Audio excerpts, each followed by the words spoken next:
Welcome to the Great Basin Fire Potential Briefing for Wednesday, July 15th. This is Gina Palma.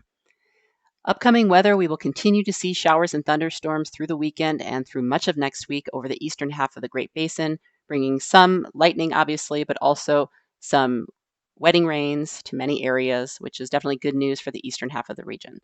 Breezy winds will pick up in western areas on Thursday, and moisture will start pushing a little bit further west as we get later in the weekend or next week. Otherwise, we still have a fuel and fire behavior advisory in effect for eastern Nevada, much of Utah, and the Arizona Strip. However, fuels will be moderating over the eastern half of the Great Basin through next week, but still some of these dead and down fuels and larger fuels are still burning actively. Looking at our impacts for the next few days, widespread showers and thunderstorms again today and tomorrow. However, we will have some drier air working into western Nevada, and this will push a bit further east on Thursday and especially Friday. So we will see less thunderstorm activity in the west. However, we will continue to see those showers and thunderstorms further east. Temperatures still will remain hot and will be getting a little bit hotter as the dry air moves into western areas. Looking at precipitation over the last 24 hours and lightning, we had scattered to numerous thunderstorms across many areas of the Great Basin. And as far as precipitation, amounts were scattered. Some areas only saw light amounts, but you can see some of these heavier amounts, and those were about a quarter to a half inch. And some areas in Utah did see areas of rainfall over 3/4 or over an inch, even impacting some of our large fires with some flash flooding and debris flows. Lightning-wise, this is all from yesterday with the exception of some thunderstorms already developing over eastern Nevada this morning. Over the last 7 days, you can see the precipitation here, much more significant over western areas that saw widespread light rain that did continue for a long period of time, pushing areas above normal. Otherwise, any of the thunderstorms, the precipitation has still been fairly localized, and you can see that here on the percent of normal with many areas still below normal. Yesterday, we had 17 new fires for 430 acres and only 46 acres of growth on our large fires, which is definitely the lowest day we've seen in quite some time. Looking at the smoke impacts, we will still see smoke impacts in Utah and in Idaho, both from our own fires and from some fires in Oregon.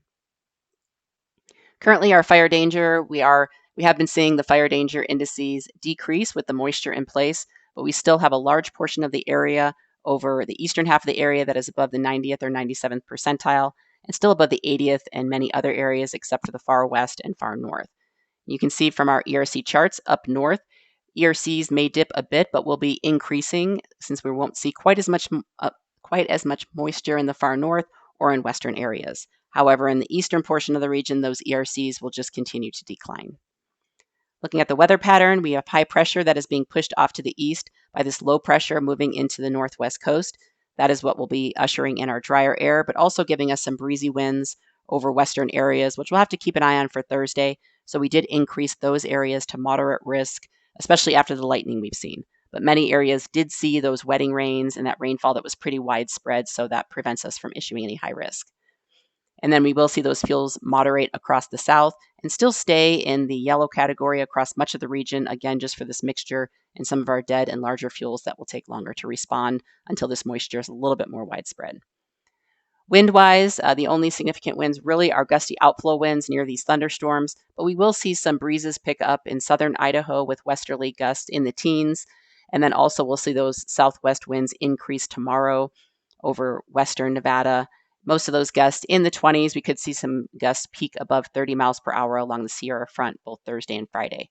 And you can see from the relative humidity that drier air really working in, so we'll see a lot more relative humidity in the teens in western areas and even dropping into the single digits on Friday, although relative humidity further east near our large fires will remain higher.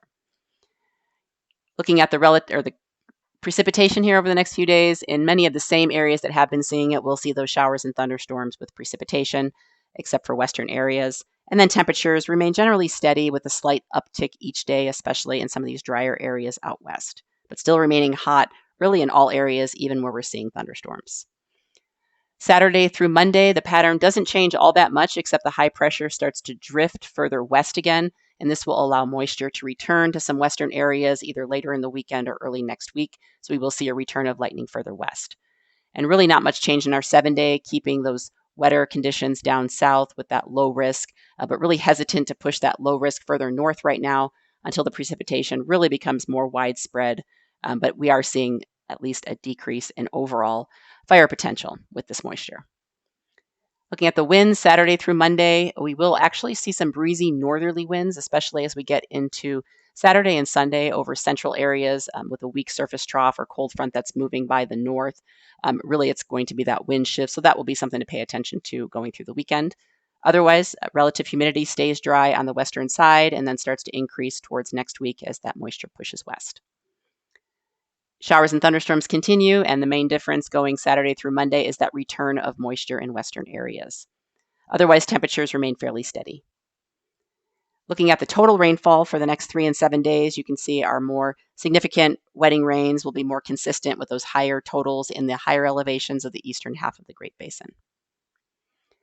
Quick recap of the 7-day. We have no high risk for the next 7 days, but we will be watching the initial attack from the thunderstorms, which will continue through the next week, and then watching some of those breezy winds drying out some of our western areas, along with the return of lightning in the west going into next week.